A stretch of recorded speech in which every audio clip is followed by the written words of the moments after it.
তিনি বাবাজি আমার নবীকে টুক টুক টুক টুক করে বাবা মক্কাতে নিয়ে যাচ্ছেন। আমার নবী বলতেছে, বলো গো মা দুধ মা, কোথায় নিয়ে যাচ্ছেন? মা হালিমা বলতেছে, বলো গো দুধ বেটা, তোমাকে আমি ছোট্ট থেকে নিয়ে এসেছিলাম, প্রথম 2 বছর মানুষ করেছি, তারপরে আবার 4 বছর, মোট 6 বছর জোরে বলেন। এই বেটা গো, তবে তোমার মাকে দিয়ে আসি, যার সন্তান তার বুকে ফিরাইয়া দেব। এদিকে বেরাদার ইসলাম মাদ্রাসা মানিকরাম আমার নবী মুস্তাফাকে 1 পা 2 পা করে যখন বাবা আপনার মক্কাতে নিয়ে গেলেন, মক্কাতে নিয়ে যাওয়ার পরে হযরতে মা আমিনা রাদিয়াল্লাহু তাআলা আনহাকে বলছে, ওগো বোন আমিনা, তোমার সন্তান তোমাকে আমি দিয়ে গেলাম। এদিকে মা আমিনা রাদিয়াল্লাহু তাআলা তিনি বাবা চোখের পানি ফেলায়া বলতেছে, বলো গো বোন হালিমা, তুমি আমার সন্তানকে নিজের সন্তানের মতো মানুষ করেছো, একটুখানি যাওয়ার সময়তে আমার শ্বশুর আব্বা আব্দুল মুতাল্লিবের কাছে দেখা করে যাবা। বেরাদার ইসলাম মাদ্রাসা মানিকরাম যখন বাবাজি কথা বলার পর হযরতে মা হালিমা রাদিয়াল্লাহু তাআলা তিনি বাবা নবীকে মক্কাতে আপনার রেখে দিও, টুক টুক টুক টুক করে আপনার হযরতে আব্দুল মুতাল্লিবের কাছে গেলেন। যাওয়ার পরে বলতে বলে, হুজুর গো, আপনার পোতা তো আমার বাড়িতে 6 বছর ছিল, আপনার পোতাকে দিয়ে গেলাম, আমার দায়িত্ব শেষ হয়ে গেল। আব্দুল মুতাল্লিব রাদিয়াল্লাহু তাআলা তিনি বলতেছে, বলো গো হালিমা, তবে শোনো গো শোনো, তুমি আমার পোতাকে 6 বছর মানুষ করেছো, কিছু তো তোমাকে নিতে হবে। বিরাদার মা হালিমা রাদিয়াল্লাহু তাআলা বলতেছে, বলো গো হুজুর, আপনার পোতাকে 6 বছর আমি মানুষ করি না, আপনার পোতায় আমাকে 6 বছর মানুষ করেছে। নারে তাকবীর, নারে রিসালাত, মাসলাক আলা হযরত আব্দুল মুতাল্লিব রাদিয়াল্লাহু তাআলা তিনি বলতেছে, বলো গো হালিমা, তুমি যে বললা 6 বছর তুমি মানুষ করনি, আমার পোতাই মানুষ করেছে, ব্যাপারটা আমি বুঝতে পারলাম না। হযরতে মা হালিমা রাদিয়াল্লাহু তাআলা তিনি বলছে, বলো হুজুর গো, আমার বাড়িতে 2 বেলা খাবার জোটতো না, যখন আপনার পোতাকে নিয়ে গেলাম, আল্লাহ পাক আল্লাহ তাআলা আমার এত বরকত দিয়েছে, 4 বেলাও খেলে পরে ফুরাই না। জোরে বলেন সুবহানাল্লাহ। ও বাবা, তাই আপনাদেরকে বলতে চাই রে বাপ, বাড়িতে মৌলবি আলেমদেরকে ডেকে নিয়ে শেখাবেন, তলবে ইলমদেরকে ডেকে নিয়ে শেখাবেন, ইমামদেরকে বাবাজি আপনার খেতে দিবেন। আল্লাহ বলতেছে, যারা তলবে ইলমদেরকে বাড়িতে ডেকে নিয়ে শেখায়, একটা নয়, দুটো নয়, 40টা ফেরেশতা নাজিল হয়। কি গো, ঠিক না? এখন আমরা ইমামের ভাত খাইতে দিতে বাবা খুব আমরাই করছি, বলো সতা। আপনাদের এখানে হয় না, হয় না পালি, হয় না পালি, আর বাড়তে একদিন, ওর বাড়তে একদিন, ওর বাড়তে একদিন, কিন্তু বাবা ইমামের খাবার নিয়ে খুব বাবা টেনশনে পড়েছে মানুষে।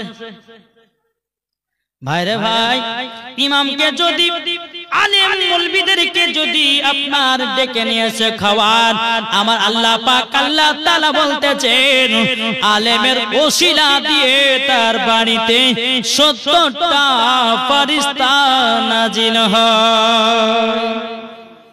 আমরা আলেম ওলামাদের মর্যাদা বুঝি না, শুধু আমরা আলেম ওলামার বাবাজি যেটা আপনার যেটা ভুলে চলে, সেই ভুলটা আমরা তুলে ধরি।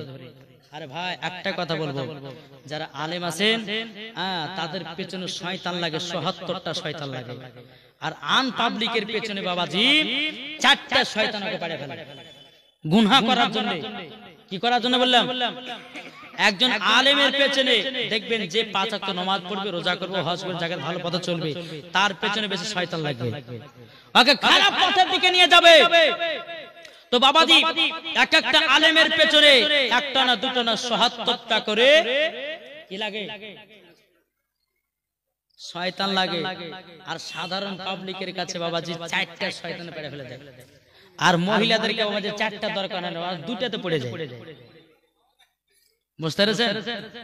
জি, একটু বোঝার চেষ্টা করেন। আমাদের ঘরের মা বোনেরা যখন আয়নার সামনে যাবে না, যাওয়ার পরে শিরন দেওয়া আছে, ভালো লাগছে না এরকম আসলে, আর একবার ভাঙে দিয়েছে, আবার রাতে এটা ওকে শয়তানে খেলায়, একবার মাথায় কাপড় দেখছি কেমন সুন্দর লাগছে, হলো একবার হলো ভালো লাগছে না, একবার চশমা দিয়েছে, হ্যাঁ এবার মান আছে, চুলগুলো খোলা রাখছে, হ্যাঁ এবার মান আছে। এটা মহিলা করে না, শয়তানে করায়। এই মহিলা, তুই রাস্তা দিয়ে মাথার চুলগুলো খুলে খুলে হাঁটবি, তোর দিকে কত পুরুষ তাকাবে, তোর দিকে কত ছেলেরা তাকাবে, কত আনন্দ পাবি। এটা শয়তানে আপনাকে খেলায়, কিন্তু মা খবরদার এটা করবেন না। রাস্তাতে বাড়াবেন, পর্দা সহিত চলবেন, রাস্তাতে বাড়াবেন, আপনার শরীরের আপনার অঙ্গ প্রত্যঙ্গ গুলো কি সুন্দরভাবে ঢুকে আপনার চলবেন। জীবনে কোনোদিন শয়তান লাগতে পারবে না। জোরে বলেন সুবহানাল্লাহ। মুসলমান তো মা হালিমা বলতেছে, হুজুর গো, আমি তো আপনার পোতাকে মানুষ করিনি, আপনার পোতাই আমাকে 6 বছর মানুষ করেছে। কিন্তু বেরাদার হযরত আব্দুল মুত্তালিব রাদিয়াল্লাহু তাআলা তিনি বলতেছেন, বলো গো হালিমা, যাই হোক না কেন, যবে যাই হোক, আমি তোমাকে কিছু ইনাম পুরস্কার দিতে চাই। বলে কি পুরস্কার? তখন বাবাজি মা হালিমাকে একটা নয়, দুটো নয়, বাবাজি 100টা উট ইনাম দেওয়া হলো। কটা উট দিলেন? 100টা উট দিলেন। দেওয়ার পরে কিন্তু মা হালিমার মনটা বাবা খারাপ। আচ্ছা, আপনাকে যদি কেউ 100টা উট দেয়, এতে আপনি খুশি হবেন না মন খারাপ হবে? খুশি হবেন না? কিন্তু মা হালিমা 100টা উট পাওয়ার পরে মনটা খারাপ। হযরত আব্দুল মুত্তালিব রাদিয়াল্লাহু তাআলা তিনি বলতেছেন, বলো গো হালিমা, কি ব্যাপার? আমি তোমাকে 100টা উট দিয়েছি বলে তুমি কি রাগান্বিত হয়েছো? তুমি কি খুশি হও নাই? তখন বেরাদার মা হালিমা রাদিয়াল্লাহু তাআলা বলতেছে, ওগো হুজুর, আপনি তো আমাকে 100টা উট দিয়েছেন, কিন্তু উটের তো একটা লাগাম থাকে। ওগো হুজুর, এই লাগাম তৈরি করতে গেলে তো টাকার দরকার আছে, আমার কাছে তো সেই টাকাটা নাই। হযরত আব্দুল মুত্তালিব রাদিয়াল্লাহু তাআলা তিনি ভাবে একটু সোনার পুরিয়া দিয়ে দেখালো, এ হালিমা নাও, সোনাটা নাও, এই সোনা বিক্রি করে সমস্ত উটের মুখের লাগামগুলোকে বানায় নিব। যখন বাবা যে কথা বলার পরে হযরত মা হালিমা রাদিয়াল্লাহু তাআলা আনন্দতে বাবা 100টা উট নিয়ে যাচ্ছে তয়ফে। যে নারীগুলো হালিমার প্রতি বাবা হিংসা করতেছিল, তারা বাবা দেখতেছে কি ব্যাপার, হালিমা 100টা উট নিয়ে আসতেছে কোথা থেকে। ওই নারীগুলো বলতেছে, বলে হালিমা, ও হালিমা, কি ব্যাপার, কি ব্যাপার, কোথা থেকে উট পেয়েছো, বলো না, বলো না। তো মা হালিমা বলছে, শোনো, আমার বাড়িতে যে ছেলেটা ছিল না, ওনাকে তো আমি দিয়ে আসলাম, তাই খুশি হয়ে আমাকে 100টা উট দিয়েছে। এরা বাবা যে সব মহিলা গেলে মাথা কবল করছে, হায় হায়, কি কবল করলাম রে, কি করলাম, কেন ছেলেটা লিয়েছে মানুষ করলাম না রে। আল্লাহ বলছে, নাবিকে পেতে গেলে মা হালিমা হওয়ার দরকার আছে না নাই? কি গো, তোহারা সকিনা মর্জিনা ইরজিনা সেরজিনা পাবে না, পাবে কে? মা হালিমা। জোরে বলেন। এরা বাবা কপাল বাড়ছে, কেন নবীকে নিলাম না, কেন নিলাম না? আর আল্লাহ তোকে দিলে তো পাবে তুই, নাকি গো? বাবা মুসলমান, এখান থেকে মা হালিমার জীবনী শেষ। এবার চলে আসুন, আমার নবীকে যখন মা হালিমা রাদিয়াল্লাহু তাআলা আনহা তিনি যখন মক্কাতে রেখে গেলেন, মন দিয়ে শুনছেন তো বাপ, শুনছেন তো বেরাদার? চলুন, আমার নবীজি কাবার কাছে হিলানা দিয়ে একটা দৃশ্য দেখলো, কি কিছু কিছু বাচ্চা ছেলেরা পাহাড়ের উপরে উঠেছে। ওঠার পর তার বাপেরা পকেট থেকে খেজুর বের করে নিজের ছেলেগুলোকে খাওয়াচ্ছে। আমার নবী কিন্তু এই দৃশ্যগুলো দেখছে। আমার নবীজি এক পা দুপা করে যখন বাবা আমার মা আমিনা রাদিয়াল্লাহু তাআলা আনহার কাছে গেলেন, যাওয়ার পরে বলছে মা গো মা আপনাকে একটা কথা জিজ্ঞাসা করব। হযরত মা আমিনা রাদিয়াল্লাহু তাআলা আনহা বলছে বেটা কি কথা বলো। বলো গো মা আজকে আমি কাবার কাছে হিলানা দিয়ে বসেছিলাম গো মা। ও গো মা জননী মা জননী আমি দেখলাম কিছু কিছু বাচ্চারা পাহাড়ের উপর উঠেছে, তার আব্বারা পকেট থেকে খেজুর বের করে যেন তাদেরকে খাওয়াতেছে। ওগো মা আমার আব্বা জান আছে কোথায়?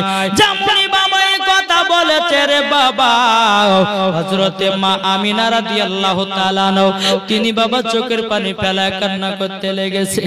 ওগো বেটারা ও বেটা গো হঠাৎ করে তোমার আব্বার কথা মনে করাইয়া দিল গো। ওগো আমার বেটা তোমার আব্বা আমাকে এতটা মহব্বত করতো গো। ওগো বেটা হঠাৎ করে তোমার আব্বার কথা মনে ফেলাইয়া দিলাও। ও বেটা গো তুমি যখন আমার গর্ভে ছিলে গো বেটা তোমার আব্বা মুলকে সামে ব্যবসা করতে গিয়াও আর মক্কা জানো ফিরে আসলো না। যখন বাবা এই কথা বলার পরে মা আমিনা রাদিয়াল্লাহু তাআলা আনহা তিনি বলতেছে বলো গো আমার বেটা হঠাৎ করে তোমার আব্বার কথাও জিজ্ঞাসা করলে কেন? তখন বলছো গো মা জননী আমার আব্বা জানের কথা মনে পড়তেছে গো মা একটু বলুন নাও আমার আব্বা জান আছে কোথায়? মা আমিনা রাদিয়াল্লাহু তাআলা আনহা তিনি বলতেছে বলে বেটা গো তোমার আব্বা জান আছে মাকামে আবু আবা জায়গাতে, তোমার আব্বা জানের কবর। বেরাদর ইসলাম মুআদ্দাস সামানিকেরাও এ সোনা মানিকেরাও আল্লাহ পাক আল্লাহ তাআলা বলতেছে ও আমার বান্দা বান্দীরা তোমরা যদি নবীকে এক বিন্দু যদি মোহাব্বত করে অন্ধকার কবরে যাও আমার আল্লাহ বলতেছে ওই কবরে কোন রকমের আযাব হবে না। বুঝছো মা তাহলে আমার আব্বা জানের কবর আছে মাকামে আবু আবা জায়গায়? বলে হ্যাঁ। বুঝছো মা গো তাহলে আমি আব্বা জানের কবরখানা জিয়ারত করতে যাব। জোরে বলে। এখন অনেকে ব্যক্তি বলছে মানুষ মারা গেলে কবর জিয়ারত করা যাবে না, বুঝছে না জি? আর আমার নবী মুস্তাফা নিজের আব্বার কবর জিয়ারত করেছে। জোরে বলে। আর ইয়ারা বলছে যে কবর জিয়ারত করা যাবে না, কবরে আজান দেওয়া যাবে না, বলছে না বুঝছে না? কিন্তু বাবাজি আপনাদেরকে একটা কথা বলবো, আমরা হচ্ছে সুন্নি মুসলমান। কি মুসলমান? আমাদের কবরে যখন মানুষ যখন দাফন করা হয় আচ্ছা লাস্টে বেলা আজান দিই কি দিই না? জি দি। ইয়ারা সব মানবে ওরা দিবে তবু কিন্তু ওরা মানবে না। বাবাজি এক নয় দুই নয় তিন নয় 10 জায়গাতে আজান দেওয়া জায়েজ আছে। ক জায়গায়? 10 জায়গাতে। বাবার মা মারা গেছে কবর জিয়ারত করো আমার আল্লাহ খুশি হয়ে জান্নাতি বানিয়ে দেবে তোমার বাপ। ঠিক না বেরাদার? আসুন তাই আপনাদেরকে বলতে চাই যে নবী আমার নিজের আব্বার কবর জিয়ারত করেছে, তাহলে বলুন আমরা কি নবীর আমাদের কি বাপ মায়ের কবর জিয়ারত করতে পারি না? পারি কি পারি না? ইনশাআল্লাহ বলে পারবো আর ইনশাআল্লাহ করব। জোরে বলেন। বাবাজি মুসলমান আসুন একবার দূরে পড়ুন আল্লাহুম্মা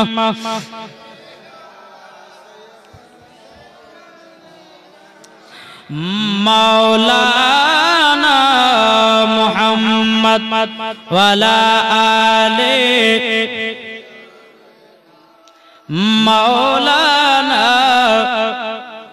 মুহাম্মদ সাল্লাল্লাহু তাআলা আলাইহি সাল্লাম। আমার নবীজি বলতেছি বলো গো মা জননী আমার আব্বা জানের কবরখানা জিয়ারত করব। মা আমিনা রাদিয়াল্লাহু তাআলা আনহা তিনি বলতেছে বলে বেটা গো তবে শোনো শোনো তোমার দাদাজির কাছে আমাদেরকে ছুটি নিতে হবে। যদি তোমার দাদাজি যদি ছুটি দেয় তাইলে পরে আমাদের মদিনাতে যাওয়া হবে।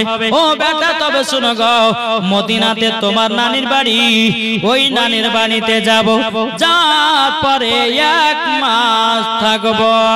এদিকে বেরাদর ইসলাম মুআদ্দাস সামানিকেরাম হযরত মা আমিনা রাদিয়াল্লাহু তাআলা আনহা তিনি এক পা দুপা করে যখন আপনার চলতে লাগলেন, চলতে চলতে চলতে চলতে চলতে বাবা হযরত আব্দুল মুত্তালিব রাদিয়াল্লাহু তাআলা আনহুকে বলতেছি, বলো গো আব্বা হুজুর, গো আব্বা হুজুর, আমার মার বাড়ি কমসে কম 7 বছর যায়নি। কত বছর? 7 বছর। এখনকার কোন মহিলাকে বলে তাই